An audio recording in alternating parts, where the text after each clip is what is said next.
Basin এর উপরে পা তুলে উজু করা যাবে কিনা, নামাজের বিছানা পা দিয়ে ঠিক করা যাবে কিনা, মাথায় টুপি থাকা অবস্থায় কি বাথরুমে যাওয়া জায়েজ আছে, কোনো কিছু পাওয়ার উদ্দেশ্যে নফল নামাজ মানত করা জায়েজ কিনা, খুতবার সময় মহিলারা নামাজ পড়তে পারবে কিনা, নামাজ পড়ার মধ্যে হাত দিয়ে মাথা চুলকায় বা যে কোনো জায়গায় হাত দেয় সেটা করলে কি নামাজ হবে, আমি বাইরে থাকি, আমি যদি আমার বইয়ের গোপন ছবি মোবাইলে রেখে পরে দেখি আমার কি গুনাহ হবে, পাকা চুল তোলা যাবে কি না, মেয়েরা হিজাবের উপর সিজদা করলে তা হয় না, এ বিষয়ে আমাকে একটু জানার উপকৃত হতাম, বিছানা জায়নামাজ বিছিয়ে নামাজ পড়া যাবে কিনা, গর্ভের বাচ্চা নষ্ট হলে কতদিন পর নামাজ পড়া যাবে, দেনমোহর আদায় করার আগে স্ত্রী মারা গেলে দেনমোহর কিভাবে আদায় করব, সংসার বাঁচানোর জন্য এবং মায়ের সম্মান রক্ষার জন্য স্বামীর কাছে মিথ্যা কথা বলা যাবে কিনা, বাসায় সালাত আদায় করার সময় আমার পোষা বিড়াল সামনে এসে বসে থাকে, এতে সালাত হবে কিনা, হায়েজ অবস্থায় কি রাতে সিজদা করা যাবে, আর এই অবস্থায় কি কি আমল করা যায়, কাজী ছাড়া দুজন কালিমা পড়ে বিয়ে করে বিবাহ হবে কিনা, অন্তরে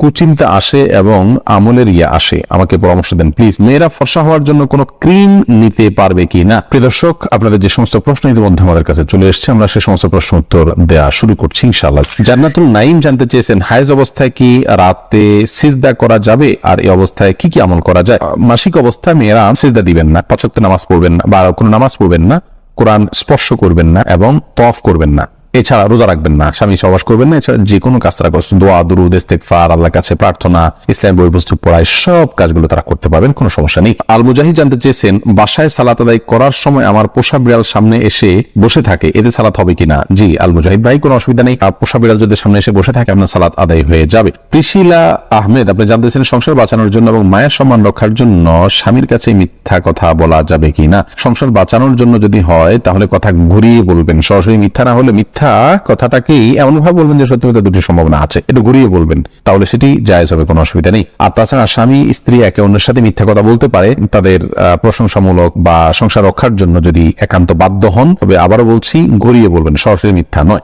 আব্দুল মান্নান জানতে চেয়েছেন, আমি বাইরে থাকি, আমি যদি আমার বইয়ের গোপন ছবি মোবাইলে রেখে পরে দেখি আমার কি গুনাহ হবে।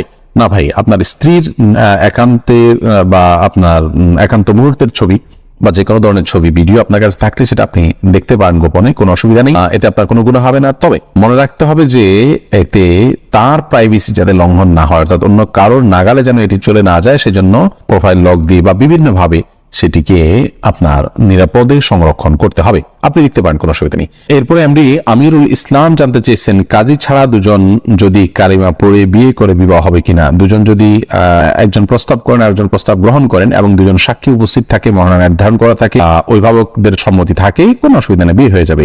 যদিও ছেলেদের প্রাপ্তবয়স্ক ছেলের জন্য অভিভাবকের সম্মতি কারোর মধ্যে শর্ত নয়, প্রাপ্তবয়স্ক মেয়েদের ব্যাপারে অভিভাবকের সম্মতিকে শর্ত করেছেন অনেক উলামায়ে কেরাম, যদি ইমাম আবু হানিফা মাযহাব অনুযায়ী সেটি শর্ত নয়। তো বিবাহের মৌলিক শর্ত হলো তাদের উভয়ের প্রস্তাব এবং সম্মতি, দুজন সাক্ষী শুনবেন, পুরুষ সাক্ষী শুনবেন এবং মহানা নির্ধারণ করবে, সেগুলো থাকলে বিয়ে হয়ে যাবে। কাজী এটা বিয়ের জন্য আবশ্যক নয়, কাজী ছাড়াও বিয়ে হতে পারে। আব্দুল্লাহ আল মামুন জানতে চেয়েছেন, অন্তরে কুচিন্তা আসে এবং আমলের আসে, আমাকে পরামর্শ দেন প্লিজ। কুচিন্তা এবং খারাপ চিন্তা ভাবনা এগুলো দূর করার জন্য বেশ কয়েকটি ভিডিও আমাদের আছে, সেগুলো দেখে নেবেন ইনশাআল্লাহ। আপনি বাজে কোনো চিন্তা আসলে বাম দিকে থুতু ফেলে 3 বার আমানতু বিল্লাহি ওয়া রাসূলিহি এটা পড়বেন, সেই সাথে আল্লাহ তাআলার কাছে দোয়া করবেন, পানাহ চাইবেন, আল্লাহুম্মা জাআল ওয়াসাওয়িসা কলবি খাশিয়াতাক, আল্লাহ আমার অন্তরের কুমন্ত্রণাগুলোকে আপনার ভয় দিয়ে আপনি পরিবর্তন করে দিন। এভাবে আল্লাহর কাছে দোয়া করতে পারেন, নিজের ভাষায় আপনি বলতে পারেন। সেই সাথে আপনার আল্লাহকে নিয়ে যদি বাজে চিন্তা আসে তার জন্য আলাদা কিছু পরামর্শ আছে, আমাদের ভিডিও দেখে নিবেন। আসলে সমস্ত আমলকে লুকিয়ে করার চেষ্টা করবেন, এই প্রবণতা আপনার মধ্যে থাকলে এবং এই কসরত আপনি কিছুদিন করলে ইনশাআল্লাহ রিয়া দূর হয়ে যাবে। রেবা তরফদার আপনি জানতে চেয়েছেন, কুড়িয়ে পাওয়া নবজাতক শিশু নিজ সন্তানের মতো প্রতিপালনের ক্ষেত্রে তার পিতামাতার নাম কি নিজেদেরটাই ব্যবহার করতে পারবো, নইলে তার স্কুলে ভর্তি আইডি বিভিন্ন ক্ষেত্রে সমস্যা দেখা দিবে, সমাজে সে তো প্রতিটি ক্ষেত্রে হেয় প্রতিপন্ন হবে, খুব চিন্তা আছে, আশা করি সঠিক নির্দেশনা পাবো। বোন রাবেয়া যদি কুড়িয়ে পাওয়া হয় এবং তার বাবা মাকে কোনোভাবেই খুঁজে বের করা না হয়, আজকাল ডিএনএ বিভিন্ন ভাবে হয়তো খুঁজে পাওয়ার স্কোপ থাকতে পারে, যদি থাকে তাহলে সে চেষ্টা করতে হবে। যদি কোনোভাবে তার বাবা মা খুঁজে পাওয়া না যায় তাহলে সেক্ষেত্রে আপনার ওই শিশুকে যারা লালন পালন করছেন তার জীবনের তার লাইফ যাতে সহজভাবে চলতে পারে সেটার সুবিধার্থে তাদের বাবা ঘরে তাদের নাম তারা উল্লেখ করতে পারেন, অসুবিধা নেই। লালন পালনকারী ব্যক্তিকে বাবা মার ঘরে নাম উল্লেখ করলেও প্রকৃত ঘটনাকে তারা লুকানোর চেষ্টা করবেন না, সেটি যেন সবাই জানে, সন্তান জানে যে তার বাবা মা ভিন্ন কেউ, বাকি তার সুবিধার দিকে লক্ষ্য করে রূপক অর্থে নিজেদেরকে বাবা মা হিসেবে পেশ করতে পারেন। অথবা আপনি নামাজ আছেন বুঝতে না পারে, এরকম যদি হয় তাহলে এটাকে আমলে কাসির বলা হয়। এরকম আমলে কাসির নামাজ হবে না। আর যদি হাইয়া আছে নামাজের, আলামিন হোসেন জানতে চেয়েছেন গর্ভের বাচ্চা নষ্ট হলে কতদিন পর নামাজ পড়া যাবে? গর্ভের বাচ্চা যদি নষ্ট হয়ে যায় এবং রক্ত ব্লিডিং হতে থাকে, নেফাস হতে থাকে যেটাকে বলা হয়, সেটা হলে সর্বোচ্চ 40 দিন পর্যন্ত তিনি নামাজ থেকে বিরত থাকবেন, তারপর নামাজ পড়তে হবে ব্লিডিং থাকলেও। আর যদি ব্লিডিংটা তার আগে বন্ধ হয়ে যায় 20-25 দিন 30 দিনের মাথায়, তাহলে যখন বন্ধ হবে তখন দেখবেন নামাজ শুরু করবেন। এরপরে এমডি নূর আলম জিকু আপনি জানতে চেয়েছেন মেয়েরা ফর্সা হওয়ার জন্য কোনো ক্রিম নিতে পারবে কি না। নিজের সৌন্দর্যকে, নিজের প্রকৃত রঙকে লুকানোর জন্য যদি এরকম কোন ক্রিম ব্যবহার করে বিয়ের সুবিধার জন্য, যাতে মানুষ ফর্সা দেখে বিয়ে করে, পরবর্তীতে দেখবে যে পুরো শরীর কালো, এরকম করলে প্রতারণা হবে, সেজন্য এটা নাজায়েজ হবে, হারাম হবে। আর এমনিতে নিজের রূপচর্চার অংশ হিসাবে যদি তিনি করেন, এখানে কাউকে প্রতারণা করার কোনো স্কোপই নেই। ধরুন বিয়ে হয়ে গেছে কথার কথা, অথবা বিয়ের এখনো আলোচনাই নেই, তো এই জায়গা থেকে জাস্ট নিজেকে সুন্দর হিসাবে প্রকাশ করার জন্য করছেন, তাহলে সে এটা করতে পারেন। আর যদি এখানে ব্যাপক পরিবর্তন হয়, অর্থাৎ গোটা রংটাই টোটাল চেঞ্জ হয়ে যায়, তাহলে সেটা জায়েজ নাই, কারণ লা তাবদিলা লিখালকিল্লাহ, আল্লাহর সৃষ্টিতে পরিবর্তন করা জায়েজ নাই। আলেয়া খানম জানতে চেয়েছেন বিছানা জায়নামাজ বিছিয়ে নামাজ পড়া যাবে কিনা। বিছানা জায়নামাজ বিছিয়ে নামাজ পড়া যাবে, কোনো অসুবিধা নেই। তাসলিম আক্তার জানতেছেন নামাজের বিছানা পা দিয়ে ঠিক করা যাবে কিনা। নামাজের বিছানা পা দিয়ে ঠিক করতে কোনো অসুবিধা নেই। তাহিদুল ইসলাম পলাশ জানতে চেয়েছেন নামাজ পড়ার মধ্যে হাত দিয়ে মাথা চুলকায় বা যে কোনো জায়গায় হাত দেয়, সেটা করলে কি নামাজ হবে? হালকা যদি চুলকায় নামাজ হয়ে যাবে, কোনো অসুবিধা নেই, বা হালকা একটু হাত দিলে সমস্যা নেই। কিন্তু এত বেশি চুলকালো, ধরুন 2 হাত ছেড়ে দিয়ে আপনি খুব আরামসে এমন ভাবে চুলকালেন যে একজন সাধারণ মানুষ বাহির থেকে আপনাকে দেখে আপনি কি নামাজে আছেন কিনা সেটা নিয়ে তার সন্দেহ হয়। রূপ আছে, আপনি সেরকম ইয়ের মধ্যেই আছেন, নামাজের অবস্থার মধ্যেই আপনি আছেন, বোঝা যায় যে আপনি নামাজে আছেন। সে অবস্থা বজায় রেখে ধরুন হাতে একটা বাধা আছে, আরেকটা দিয়ে হালকা একটু চুলকালেন, মনে দেখলে বুঝতে পারতেছে যে আপনি নামাজে আছেন, আপনার ভাবভঙ্গি বাধা এটা বোঝা যাচ্ছে। এরকম যদি হয় তাহলে এটুকু চুলকালে কোনো অসুবিধা হবে না, জায়েজ হবে। এবারে মানসুর আলী জানতে চেয়েছেন দেনমোহর আদায় করার আগে স্ত্রী মারা গেলে দেনমোহর কিভাবে আদায় করব? দেনমোহর করার আগেই যদি স্ত্রী মারা যান, আল্লাহ মাফ করুন, তাহলে এটা তো স্ত্রীর পাওনা ছিল, এটি আপনি স্ত্রীর ওয়ারিস যারা তাদের মধ্যে যার যতটুকু প্রাপ্য আছে সে হারে বন্টন করে দিতে পারেন, অথবা তার পক্ষ থেকে আল্লাহ রাস্তা দান করে দিলেন, যারা সব তিনি পেয়ে যান। নীলুফার ইয়াসমিন মাইশা আপনি জানতে চেয়েছেন সম্প্রতি একটা মাদ্রাসায় পড়া বোনের কাছ থেকে শুনেছি মেয়েরা হিজাবের উপর সিজদা করলে তা হয় না, এ বিষয়ে আমাকে একটু জানো, উপকৃত হতাম। বোন, এটি ভুল কথা। যদি কেউ বলে থাকেন যে হিজাবের উপর সিজদা করলে সিজদা হবে না, কপালের উপরে হিজাব থাকলে সেখানে সিজদা করলে সিজদা আদায় হবে, কোনো অসুবিধা নেই। কোথাও নিষেধ নেই করা দিয়েছে যে কপালের উপরে কাপড় থাকলে সিজদা হবে না। তবে মুখমণ্ডল ঢেকে সিজদা করা উচিত নয় সাধারণ অবস্থায়। যেখানে অন্য কোনো পরপুরুষ নেই সেখানে আপনি মুখমণ্ডল না ঢেকে ওটা খুলে সিজদা করতে হবে। হাদিসে স্পষ্টভাবে মুখমণ্ডল ঢেকে সিজদা করার পর নিষেধাজ্ঞা রয়েছে। সাইফুর রহমান সিয়াম জানতে চেয়েছেন পাকা চুল তোলা যাবে কি না। পাকা চুল আপনার একটা বা দুইটা হয়, সেটা তোলা উচিত নয়, কোনো কোনো হাদিসে সেটি নিষিদ্ধ রয়েছে। বিশেষ করে নিজের বয়স লুকানোর জন্য অনেকেই কাজটি করে থাকেন, এটি না করাই উচিত।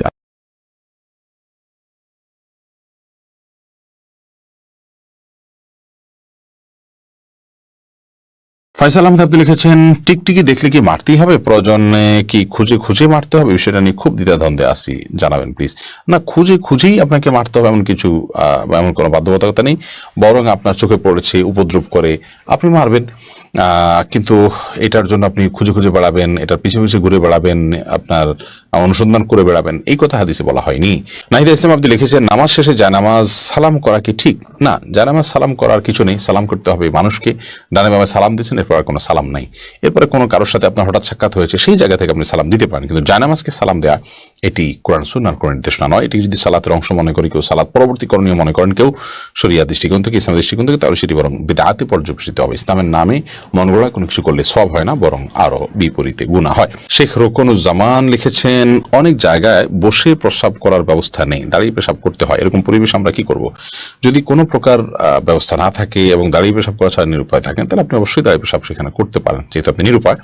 কিন্তু নিয়মিত অভ্যাস বাড়ানো সঠিক নয়, কারণ নবী করিম সাল্লাল্লাহু আলাইহি ওয়াসাল্লাম বসেই সবসময় পেশাব করতেন। তবে বিশেষ একবার তিনি দাঁড়িয়ে পেশাব করেছেন, এবং সেটি কারণ ছিল এমন একটা জায়গায় তিনি গেছেন যেখানে ময়লা আবর্জনা চতুর্দিকে ফেলেছে মানুষ, এবং সেখানে বসার মতো কোনো জায়গা ছিল না, সেজন্য তিনি সেখানে দাঁড়িয়ে পেশাব করেছেন। প্রজাপতি রিয়ালি থেকে আপনি লিখেছেন ভাঙা প্লেটে খাওয়া যাবে কিনা। ভাঙা প্লেটে খাওয়া যাবে, কোনো অসুবিধা নেই। ভাঙা আয়নায় মাথা চেহারা দেখা যাবে, সেটাতে কোনো অসুবিধা নেই। আমরা অনেকে মনে করি ভাঙা প্লেটে খাওয়া যাবে না, ভাঙা আয়নায় চেহারা দেখা যাবে না। এটা নিছকই আমাদের সামাজিক কুসংস্কার। ভাঙা প্লেটে ভাঙা অংশে জীবাণু থাকতে পারে, সেজন্য আপনি ওইটাতে খেলে অস্বাস্থ্যকর হতে পারে, সেটা তো আপনার একান্ত স্বাস্থ্যগত বিষয়, বাট সেটাও তো নিশ্চিত নয়। বিধায় ভাঙা প্লেটে খেলে যে গুনাহ হয়ে যাবে বা নাজায়েজ হবে, এটা সেরকম নয়। এবং ভাঙা আয়নায় চেহারা দেখলে কোনো অসুবিধা হবে না। সৈয়দ তাইফুর রহমান তাহসিন জানতেছেন, মাথায় টুপি থাকা অবস্থায় কি বাথরুমে যাওয়া জায়েজ আছে? কোনো অসুবিধা নেই, যাবেন। বরং অনেক ওলামাদের মতে খালি মাথায় যাওয়া মাকরুহ, কিছু একটা থাকা উচিত, কোনো অসুবিধা নেই মাথায় টুপি থাকলে বাথরুমে যেতে। তাহিদুল ইসলাম পলাশ জানতে চাইছেন, নামাজ পড়ার মধ্যে হাত দিয়ে মাথা চুলকায় বা যে কোনো জায়গায় হাত দেয়, সেটা করলে কি নামাজ হবে? হালকা যদি চুলকায় নামাজ হয়ে যাবে, কোনো অসুবিধা নেই, বা হালকা একটু হাত দিলে সমস্যা নেই। কিন্তু এত বেশি চুলকালো, ধরুন 2 হাত ছেড়ে দিয়ে আপনি খুব আরামসে এমনভাবে চুলকালেন যে একজন সাধারণ মানুষ বাহির থেকে আপনাকে দেখে আপনি কি নামাজে আসেন কিনা সেটা নিয়ে তার সন্দেহ হয়, অথবা আপনি নামাজে আসেন এটা বুঝতে না পারে, এরকম যদি হয় তাহলে এটাকে আমলে কাসির বলা হয়। এরকম আমলে কাসির করলে নামাজ হবে না। আর যদি আপনার নামাজের যে হাইয়া আছে, নামাজের যে রূপ আছে, আপনি সেরকম ইয়ের মধ্যেই আছেন, নামাজের অবস্থার মধ্যেই আপনি আছেন, বোঝা যায় যে আপনি নামাজে আছেন, সে অবস্থা বজায় রেখে ধরুন হাতে একটা বাঁধা আছে, আরেকটা দিয়ে হালকা একটু চুলকালেন, মানুষ দেখলে বুঝতে পারতেছে যে আপনি নামাজে আছেন, আপনার ভাবভঙ্গিমা দ্বারা এটা বোঝা যাচ্ছে। এরকম যদি হয় তাহলে এটুকু চুলকালে কোনো অসুবিধা হবে না, জায়েজ হবে। আব্দুল মান্নান জানতে চেয়েছেন, আমি বাইরে থাকি, আমি যদি আমার বইয়ের গোপন ছবি মোবাইলে রেখে পরে দেখি, আমার কি গুনাহ হবে? না ভাই, আপনার স্ত্রীর একান্তের বা আপনার একান্ত মুহূর্তের ছবি বা যে কোনো ধরনের ছবি ভিডিও আপনার কাছে থাকলে সেটা আপনি দেখতে পারেন গোপনে, কোনো অসুবিধা নেই, এতে আপনার কোনো গুনাহ হবে না। তবে মনে রাখতে হবে যে এতে তার প্রাইভেসি যাতে লঙ্ঘন না হয়, অর্থাৎ অন্য কারোর নাগালে যেন এটি চলে না যায়, সেজন্য প্রোফাইল লক দিয়ে বা বিভিন্নভাবে সেটিকে আপনার নিরাপদে সংরক্ষণ করতে হবে। আপনি দেখতে পারেন, কোনো অসুবিধা নেই। ফৌজিয়া আফরিন জানতেছেন, খুতবার সময় মহিলারা নামাজ পড়তে পারবে কিনা? হ্যাঁ বোন, পড়তে পারবে, কোনো অসুবিধা নেই। খুতবা শুরু হলে মহিলা নামাজ পড়তে পারবেন না এমন কোনো কথা নেই। ফাতিমা ইসলাম দীপ্তি আপনি জানতে চেয়েছেন, কোনো কিছু পাওয়ার উদ্দেশ্যে নফল নামাজ মানত করা যায় কিনা? হ্যাঁ, হতে পারে বোন ফাতিমা, মানত করতে পারেন, মানত করলে সেটা গুনাহ নাই। কোনো কিছু অর্জন হলে আমি 2 রাকাত নামাজ পড়বো, এরকম নিয়ত হতে পারে মানত, কোনো অসুবিধা নেই। তবে মানত সাধারণত আর্থিক বিষয়ের ক্ষেত্রে হয়ে থাকে, আর মানত না করে ওই ইবাদতটি করে ফেলা উচিত এবং এরপরে আল্লাহ রাব্বুল আলামিনের কাছে দোয়া করা উচিত। ওইটা হলে আমি তারপরে করবো, এমনটি করা এখানে মিসাদ আসলাম খুব বেশি পছন্দ করতেন না, কিন্তু করলে সেটি জায়েজ হবে। তাসলিমা আক্তার জানতেছেন, নামাজের বিছানা পা দিয়ে ঠিক করা যাবে কি না? নামাজের বিছানা পা দিয়ে ঠিক করতে কোনো অসুবিধা নেই। এরপরে সাইদা সুমাইয়া জারাহ জানতেছেন, বেসিং এর উপরে পা তুলে উজু করা যাবে কি না? হ্যাঁ বোন, বেসিং এর উপরে পা তুলে আপনি উজু করতে পারেন, কোনো অসুবিধা নেই, যদি আপনি পড়ে যাওয়ার রিস্ক না থাকে বা নিচে পানি পড়ে অন্যদের পরিবেশ নষ্ট না হয় বা সেটা মুছে দিয়ে আপনি করতে পারেন, তাহলে করতে পারেন, কোনো অসুবিধা নেই। তবে পাবলিক প্লেসে এরকমটি না করা উচিত যদি বিকল্প কোনো ব্যবস্থা থাকে, কারণ সেটি দৃষ্টিকটু এবং অনেক সময় সতর লঙ্ঘন হতে পারে বা দেখতে খারাপ দেখা যেতে পারে, অন্যের অধিকার ব্যাপারটা সেখানে থাকে, তো সেই জন্য এমনটি না করা উচিত পাবলিক প্লেসে। আপনি মুস্তাফিজুর রহমান আপনি লিখেছেন, কোরআন কারীম যদি ভুল বশত পায়ে লাগে অথবা নিচে পড়ে যায়, করণীয় কি? ভুল বশত পায়ে লাগলে অথবা নিচে পড়ে গেলে আল্লাহর কাছে মাপ চাইতে হবে, যদি এটা অনিচ্ছাকৃত, তারপরে মাপ চাই নিতে হবে, এবং সেই সাথে ভবিষ্যতে যেন এরকমটি না হয় সেজন্য সাবধানতা অবলম্বন করতে হবে। এর কারণে আপনার বিশেষ কোনো কাফারা নাই। আমরা ছোটবেলা থেকে যে সমস্ত কথা শুনে আসছি যে এর কারণে এত কেজি লবণ দিতে হবে, চাল দিতে হবে গরিবকে ইত্যাদি, এগুলো আমাদের নিজেদের মন গড়া নানান কথাবার্তা।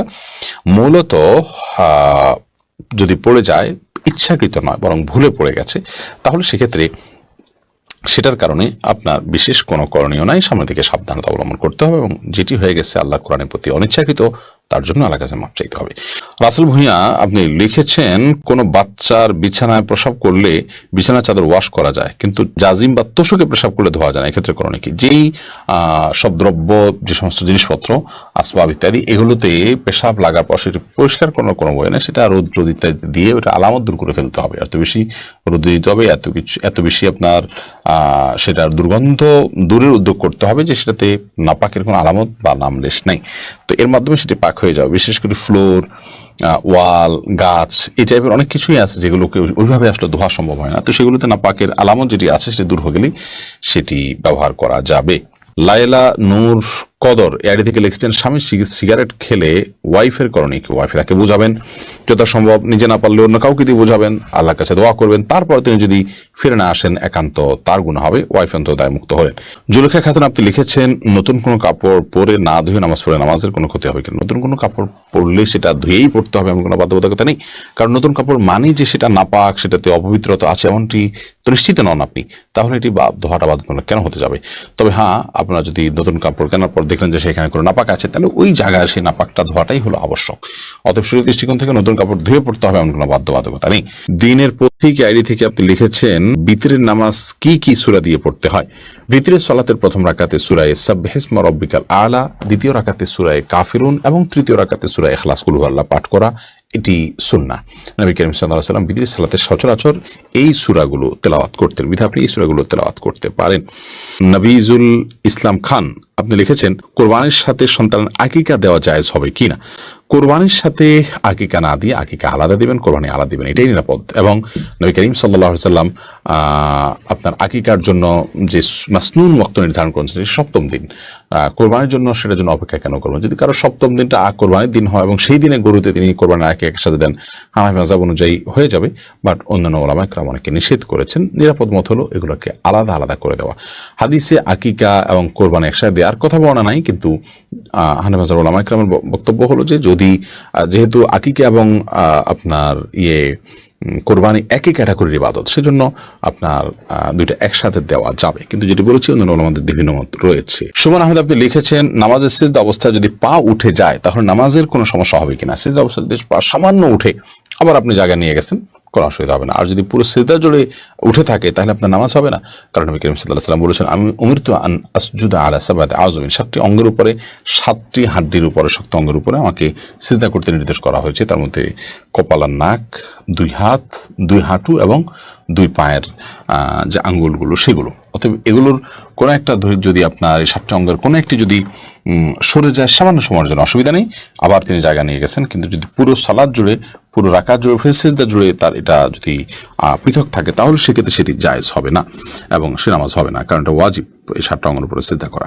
আবু সাইদ আব্দুল্লাহ আপনি লিখেছেন, শার্টের হাতা এবং প্যান্ট কি গুছিয়ে রেখে সালাত পড়া যাবে? শার্টের হাতা এবং প্যান্ট গুছিয়ে সালাত আদায় করা মাকরুহ, নবী করিম সাল্লাল্লাহু আলাইহি ওয়াসাল্লাম নিষেধ করেছেন এটি, এই জন্য এটা ছেড়ে সালাত আদায় করতে হবে। তবে হ্যাঁ, প্যান্টের বিষয়টা হলো সেটা যদি কেউ টাকনুন নিচে পড়ে যায় সেটা থেকে বাঁচার জন্য গোছান, তাই সেটা জায়েজ আছে, কিন্তু সেটা সলাতে শুধু না বরং সবসময় এরকম রাখতে হবে। এইচ.এম. হাসান লিখেছেন, 2 হাতের উপর সিজদা করলে সিজদা আদায় হবে কিনা? সিজদা করবেন আপনি জমিনে, হাতের উপরে সিজদা করবেন না। যদি কোনো কারণে হাতের উপরে কেউ সিজদা করেন, হয়তো জমিন তার জন্য উপযোগী না বা জমিনে করার কোনো ব্যবস্থা নেই, আদায় হয়ে যাবে তার সালাত। রাইসানি আপনি লিখেছেন, আজানের সময় কিছু খেলে গুনাহ হবে কিনা? আজানের সময় কোনো কিছু খেলে কোনো গুনাহ হবে না। আমরা অনেকে মনে করি আজানের সময় কিছু খাওয়া বা পান করা যাবে না, এটা করা যাবে না, ওটা করা যাবে না। আপনি যে কোনো কাজ করতে পারেন, টয়লেটে থাকলে আপনি টয়লেটে কাজও সারতে পারেন। তবে আপনি যখন টয়লেটে নাই, পবিত্র জায়গায় আছেন বা স্বাভাবিক অবস্থা আছেন, তখন আপনি আজান শুনলে আজানের জবাব দেওয়ার চেষ্টা করবেন, এটা হলো মূল কথা। খেতে গেলে খাওয়ার ফাঁকে ফাঁকে আপনি আজানের জবাব দেওয়ার চেষ্টা করবেন, কিন্তু আজান হলে কিছু খেতে পারবেন না এমন কোনো কথা নেই। এখানে বিষয় হলো জবাব দেওয়ার চেষ্টা করবেন যদি আপনি পবিত্র জায়গায় থাকেন। বিলকিস বেগম আপনি লিখেছেন, মেয়েদের পেশাবের পরে পানি ব্যবহার করার পরে মোছার জন্য আলাদা কাপড় ব্যবহার করা জরুরি কিনা? না, আলাদা কাপড় ব্যবহার করা জরুরি না। পানি ব্যবহার করার পরে যদি নাপাক দূর হয়ে গেছে মনে হয় তাহলে সেটি যথেষ্ট, আলাদা করে কাপড় ব্যবহার করার প্রয়োজন নেই। মোহাম্মদ জানুল আবেদিন জানতে চেয়েছেন, মনের মধ্যে অহংকার ও হিংসা চলে এলে কোন দোয়া পড়তে পারি? কারোর প্রতি যদি হিংসা আসে তাহলে তার জন্য আল্লাহর কাছে দোয়া করবেন, তাকে বেশি সালাম দিবেন, তার কল্যাণের জন্য আরও বেশি দোয়া করবেন, এবং হিংসা থেকে বেঁচে থাকার উপায় সম্পর্কে আমাদের একটা ভিডিও ক্লিপ আছে, শুনে নিতে পারেন। অহংকার হলে একটি দোয়া বিভিন্ন হাদিসে বর্ণিত হয়েছে, আল্লাহুম্মা ওয়াজআলনি ফি আইনি সগীরা ওয়া ফি আয়ুনিন নাসি কাবীরা, যার অর্থ হলো আল্লাহ আমাকে নিজের চোখে আপনি ছোট করে দিন, অন্যদের চোখে বড় করে দিন। যদি এই হাদিসটিকে মুহাদ্দিসিন ইকরাম দুর্বল বলেছেন, দায়ীফ বলেছেন, তথাপি এটি একান্ত আমলের বিষয়, করা যেতে পারে আমল। আপনি আল্লাহর কাছে দোয়া করবেন সাধারণভাবে, আল্লাহ যেন আপনাকে বিনয় দান করেন। তাছাড়া বিনয় এবং আপনার তাওয়াদু, এই গুণগুলো আসার জন্য বিনয়ী মানুষদের সাথে উঠা বসা করা, তাদের সংস্রবে যাওয়া, তাদের সোহবতে থাকার কোনো বিকল্প নেই। সেই বিষয়টির মাধ্যমে আমাদের মধ্যে এটি সবচেয়ে বেশি আসবে ইনশাআল্লাহ তাআলা। মাহিরা জান্নাত আইরা জানতে চেয়েছেন, ওযুর সময় মেয়েদের মাথায় কাপড় থাকতে হবে কিনা? ওযুর সময় মাথায় কাপড় থাকা কোনো আবশ্যক কোনো কিছু না। এমনি আশিক জানতেছেন, একটি মেয়ের যদি দুটি বিয়ে হয় তাহলে জান্নাতে কোন স্বামীকে পাবে? একমাত্র আল্লাহ তাআলা ভালো জানেন এটার মূল উত্তর। বাহ্যত মনে হয় যে শেষ স্বামী যিনি থাকবেন তার সাথে তার জান্নাতে থাকা হবে, কিন্তু এ বিষয়ে অদৃশ্য জগতের বিষয় একমাত্র আল্লাহ তাআলা ভালো জানেন। মাথা মাসে করা এবং পুনরায় পেছন থেকে হাত দিয়ে নিয়ে আসা সুন্নাহ, আর ইচ্ছা করে সুন্নাহ ত্যাগ করা মাকরুহ। এখন মেয়েদেরও কি সম্পূর্ণ মাথা মাসা করতে হবে? মাথায় খোপা থাকলে তো সমস্যা হয়। এটা প্রশ্ন করেছেন কাজী মায়া। দেখুন, মাথা মাসের জন্য ভেজা হাতকে এইভাবে দিয়ে পেছনের দিকে টানবেন, এইটুকু ব্যবহার হবে আর এইটুকু অবহেলিত থাকবে, কারণ এভাবে আপনি টানবেন। আসার সময় আবার এই অংশ দিয়ে আপনি এভাবে টানবেন, তাহলে বাকিটুকু ব্যবহার হয়ে যাবে। এভাবে করাটা সুন্নাহ। অতএব এটি নারী পুরুষ সকলের জন্যই প্রযোজ্য, যে সবাই এভাবে প্রথমে পেছনের দিকে নিয়ে এরপর সামনের দিকে টেনে আপনি মাসাহ করবেন। এরপরে সাজেদুল হক রিয়া জানতে চেয়েছেন, তাকবীরে তাহরিমা বাঁধার পর নামাজে মনের মধ্যে শুধু বাজে চিন্তা আসে, সেক্ষেত্রে করণীয় কি? দেখুন, তাকবীরে তাহরিমা বাঁধার পর শয়তান তার ডিউটি শুরু করে দেয়, এই জন্য আপনার মনের ভিতরে বাজে চিন্তা আসে। অন্য সময় তো বাজে চিন্তা এত বেশি আসে না, এই সময় যত বেশি আসে এটি প্রমাণ বহন করে যে আপনি আল্লাহর নৈকট্য অর্জন করতে যাচ্ছেন, এবং আল্লাহর নৈকট্য অর্জন করার কারণে আপনাকে শয়তান দখলে নেওয়ার চেষ্টা করে এবং শয়তান আপনাকে বিভ্রান্ত করার চেষ্টা করে। এই জন্য সেখান থেকে বেঁচে থাকার জন্য আপনার আপ্রাণ চেষ্টা থাকতে হবে। আল্লাহ তাআলা তৌফিক দান করুন। মোবাইলে কোরআনে অ্যাপ থাকলে ওযু ছাড়া মোবাইল ধরলে কি গুনাহ হবে? নূর AR লুবনা এই আইডি থেকে আপনি জানতে চেয়েছেন। জি, আপনার প্রশ্নের উত্তর হলো যে মোবাইল অ্যাপসে কোরআন থাকলে ওযু ছাড়া সেটি স্পর্শ করা যাবে, কারণ এটি সরাসরি কোরআন স্পর্শ করা হয় না এর মাধ্যমে। 4 রাকাত সুন্নাত নামাজের তৃতীয় রাকাত ও চতুর্থ রাকাতে সূরা ফাতিহার পর অন্য সূরা বা আয়াত পড়তে হবে। 4 রাকাত বিশিষ্ট সালাতে যদি ফরজ হয় তাহলে তার শেষের 2 রাকাতে পড়ার কোনো প্রশ্নই নেই, আর যদি নফল হয় তাহলে সেক্ষেত্রে শেষের রাকাতগুলোতে সূরা মিলাবেন। মিরাজ মালিক আপনি জানতে চেয়েছেন, স্ত্রীকে বলা সত্ত্বেও বারবার গীবতে লিপ্ত হয়, করণীয় কি? করণীয় একই, তাকে বোঝাবেন, আলটিমেটাম দিবেন, প্রয়োজনে সে গীবত করলে শুনবেন না, সরে যাবেন, এবং তাকে যতটুকু সম্ভব আপনার অভিমানের মাধ্যমে অন্যায় কাজ থেকে বিরত রাখার চেষ্টা করবেন, এবং এর পাশাপাশি নসিহা, সুন্দর আচরণ, দোয়া আল্লাহর কাছে এগুলোকে অব্যাহত রাখবেন। গীবতের ভয়াবহতা সম্পর্কে তাকে বোঝাবেন, আলোচনা শোনাবেন, আর্টিকেল পড়াবেন, এবং নেককারদের সাথে তার সান্নিধ্য যেন হয় সে বিষয়টি খেয়াল করবেন। এমনি সোহাগ ভূঁইয়া জানতে চেয়েছেন, যদি কোনো মহিলা মারা যান তাহলে কি মসজিদের মাইক দিয়ে বলা যায়? মহিলা হোক আর পুরুষ হোক, মসজিদের মাইকে কারণ মৃত্যুর ঘোষণা দেওয়া উচিত নয়, কারণ মসজিদের মাইক দান করা হয়ে থাকে আজানের জন্য, সুতরাং সেই কাজটা করা উচিত। কেউ মারা গেছেন বা কেউ জন্মগ্রহণ করছে, এটা একান্ত জাগতিক একটি বিষয়, এটা ঘোষণা দেওয়ার কিছু নেই। তবে হ্যাঁ, জানাজা সালাত হবে, কোথায় হবে, কি হবে, একটা ইবাদত, সেটি মানুষ কীভাবে সম্পাদন করতে পারে এই বিষয়ে যদি কেউ জানান দেন সেটি ভিন্ন কথা। হোসাইন ইয়ারি থেকে জানতেছেন, কোরআনে 3-4 আলিফ টান না দিলে কি গুনাহ হবে? না, 3 আলিফ 4 আলিফ যেগুলো আছে সেগুলোকে 3 আলিফ 4 আলিফ টানতে হবে, এমন কোনো আবশ্যক নয়। তবে যেগুলো 1 আলিফ টান সেগুলোকে 1 আলিফ টান না দিলেও অনেক সময় মিনিমাম 1 আলিফ টান না দিলে সেটা, বা 1 আলিফ টানের কাছাকাছি একটু টান না দিলে সেটি অর্থ পরিবর্তন হয়ে যেতে পারে, সেজন্য ওইটি ভিন্ন বিষয়। কিন্তু 3 আলিফ 4 আলিফের ভিতরে হুবহু 3 আলিফ 4 আলিফ টান দিতেই হবে, না দিলে গুনাহ হয়ে যাবে, ব্যাপারটি সেরকম নয়। তবে সাধ্য অনুযায়ী চেষ্টা আমাদের থাকা উচিত কোরআনকে তারতিলের সাথে, তাজউইদের সাথে তেলাওয়াত করা। আল্লাহ বলেছেন, আরতিল কোরআন তারতিলা। এরপরে তানিশা ইসলাম মিম জানতে চেয়েছেন, মেয়েরা নামাজে গুনগুন করে সূরা পড়লে তাতে কি গুনাহ হওয়ার সম্ভাবনা আছে?